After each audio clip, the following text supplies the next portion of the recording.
Good news naman para sa mga pensioner dahil itataas na nga ng Social Security System o SSS ang kanilang multi-year pension para sa susunod na 3 taon. Ang bagay na yan ay umani na nga ng mga papuri mula sa ilang mga mambabatas na nagsabing isa itong tagumpay tungo sa pagbuo ng isang inklusibong bagong Pilipinas. Ang detalye ihahatid sa atin ni Sofia Potenciano.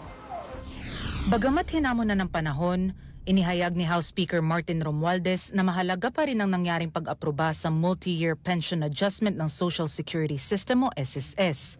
Ayon kay Speaker Romualdez, malaking bagay ang hakbang na ito para sa mga benepisyaryo ng SSS pension na tapat at patuloy na naguhulog ng kanilang kontribusyon sa mga lumipas na taon.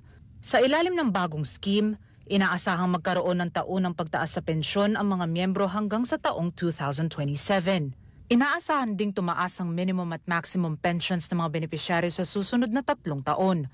Alinsunod dito sa Republic Act No. 11199 o ang Social Security Act of 2018. Binigyang diin din ni Speaker Romualdez na ang hakbang na ito ay sumusunod sa panawagan ng administrasyon para sa isang bagong Pilipinas, kung saan madarama ng bawat Pilipino ang resulta ng kanilang serbisyo para sa bayan. Samantala, ayon kay Committee on Higher and Technical Education at Tingog Party List Representative Jude Asidre, ang pension hike na ito ay patunay ng isang pamahalaang handang makinig at tumugon sa totoong pangangailangan ng taong bayan. Magpapatuloy aniya ang Tingog Party List sa pagsusulong ng mga reformang layong palakasin at magtaguyod ng kapakanan ng manggagawa at mga pensyonado.